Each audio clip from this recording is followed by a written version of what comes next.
টাকাগুলো ব্যাংকে জমা দিয়ে আমি আজই চলে যাব। আপনার ঋণ আমি কোনোদিনই শোধ করতে পারবো না চাচা। আসি, আসসালামু আলাইকুম। বাবা সুমন, তুমি যদি আমার ঋণ শোধ করতেই চাও, টাকা দেয় আমার মেয়েটারে ভুলে দেয়। আমি আমার মেয়ে বিয়ে ঠিক করে রাখছি আমাদের এমপি সাহেবের ছেলের সাথে। এমপি সাহেবের দিয়ে আমার কথা আমি ফিরে নিতে পারি না। আমি জবান ফিরে নেওয়ার লোক না, সাবধানে যেও। তোমার আব্বা যে তোমার বিয়ে ঠিক করে রেখেছে তুমি জানো? এমপির ছেলের সঙ্গে। কিন্তু তুমি কিচ্ছু চিন্তা করো না, আমি নিজে আব্বুর সঙ্গে কথা বলবো। আব্বু আমার কথা শুনবে, আর যদি নাও শোনে তুমি তাও চিন্তা করো না। এই দুনিয়ার কেউ আমাকে তোমার ছাড়া অন্য কারোর বউ বানাতে পারবে না। তোমায় ছাড়া আমি বাঁচবো না ইতি। আমি জানি না কখন তোমায় এত ভালোবেসে ফেলেছি। এখন তোমাকে ছেড়ে যাওয়ার সময় বুঝতে পারছি আমি তোমাকে ছাড়া কত একা। তুমি যাও, বাবা সুস্থ হলে বাসায় বিয়ের প্রস্তাব পাঠিও। আমার যে সব শূন্য লাগছে, কেমনে থাকবো আমি তোমার ছাড়া? কয়েকটা দিন, তারপর তো আমি তোমার কাছে চলে আসবো সারা জীবনের জন্য। আমি তোমার জন্য, আমি আমাকে দেখে রাখবো তোমার জন্য।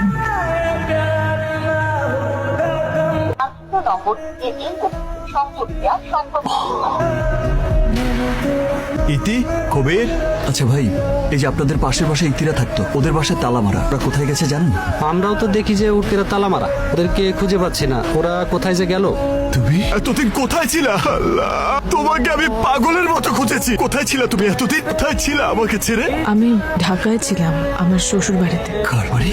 আমার শ্বশুর বাড়িতে। তুমি ঢাকা চলে আসার পরে বাবা আমাকে খুব মারধর করে। সেদিন রাতেই আমাকে চিটাগাঙের খালার বাড়ি নিয়ে যায়, আর তারপর জোর করে এমপির ছেলের সাথে বিয়ে দিয়ে দেয়। আমার হাজবেন্ড এখন লন্ডনে থাকে। 5 মাস আমরা একসঙ্গে সংসার করেছি। অবশ্য আমার হাজবেন্ড লন্ডন চলে গেছে। দেখো, আমি জানতাম, আমি তোমাকে বলেছিলাম যে তোমাকে ছাড়া আমি অন্য কাউকে বিয়ে করব না। কিন্তু এটাও সত্যি যে এখন আমি অন্য কারোর বউ। 5 মাস তার সঙ্গে সংসার করেছি, একই ছাদের নিচে একই বিছানায় থেকেছি।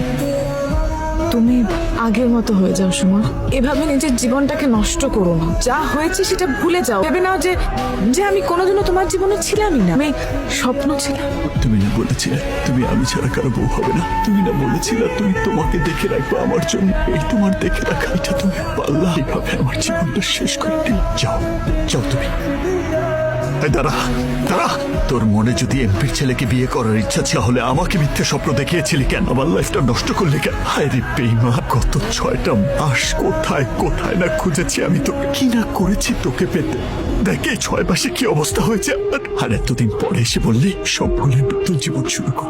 তুই নেক্সট মান্থে লন্ডন চলে যাবি। তুই লন্ডন চলে যাবার আগেই আমি তোর থেকে 1000 গুণ সুন্দরী মেয়ে বিয়ে করবো।